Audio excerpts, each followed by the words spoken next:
Hi, everybody.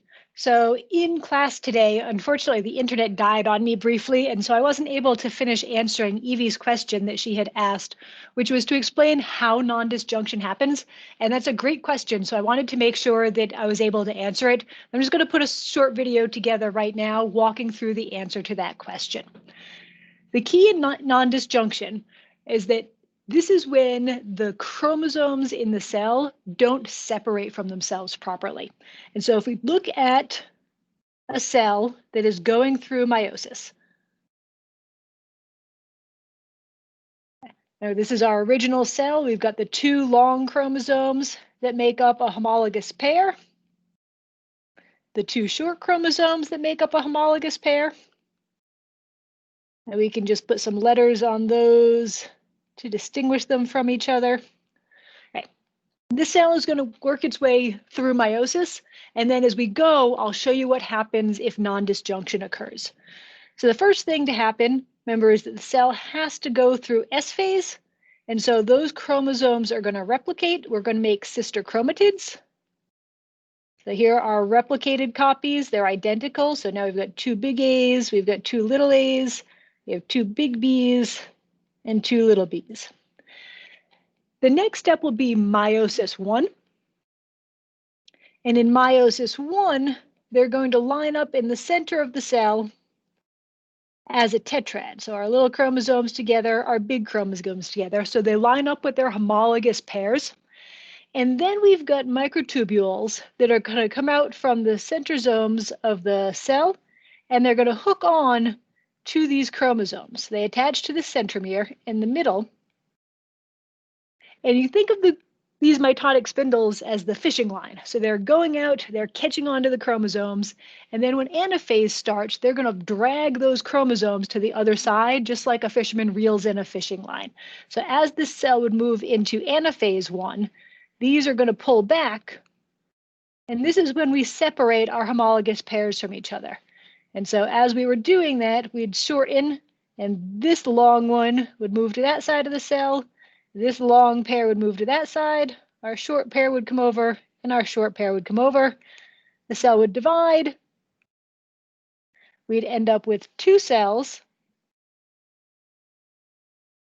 They both have one pair of the big and one of the small. So remember, we've just separated our homologous pairs from each other. And actually, let me draw these the way they would line up in metaphase 2.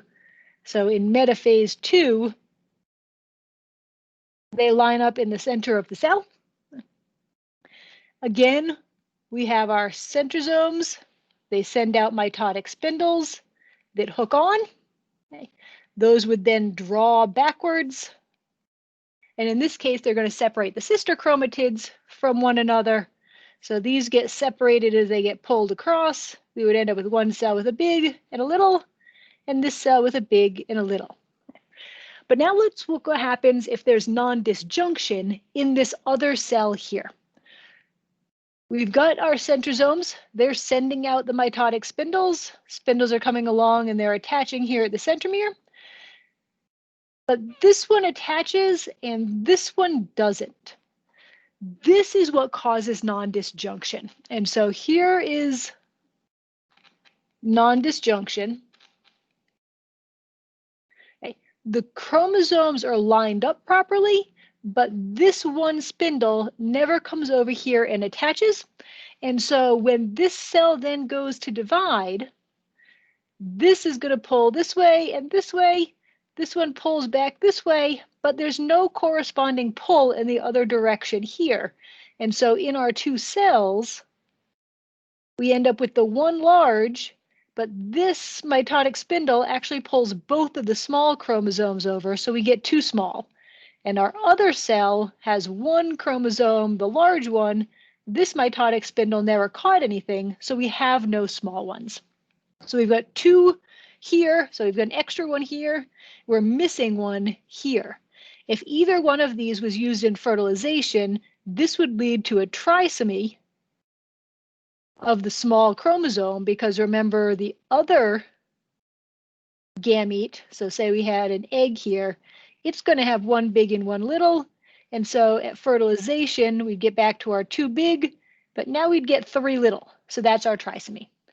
This one would end up with a monosomy because we'd get a big and a big from the gametes, but just the one little, and so monosomy is we now have 1.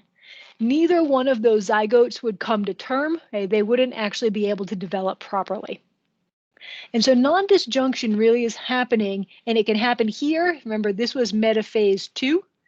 It can also happen here at metaphase 1, where this mitotic spindle could, say, not catch one of these. When that happens, all 4 of the gametes end up with wrong numbers of chromosomes, as opposed to if it happens in metaphase 2, here, now we've got 2 normal and 2 that are wrong. So you actually have at least a better chance of having a healthy offspring if you have non-disjunction through meiosis 2, because you've got a chance of having normal gametes.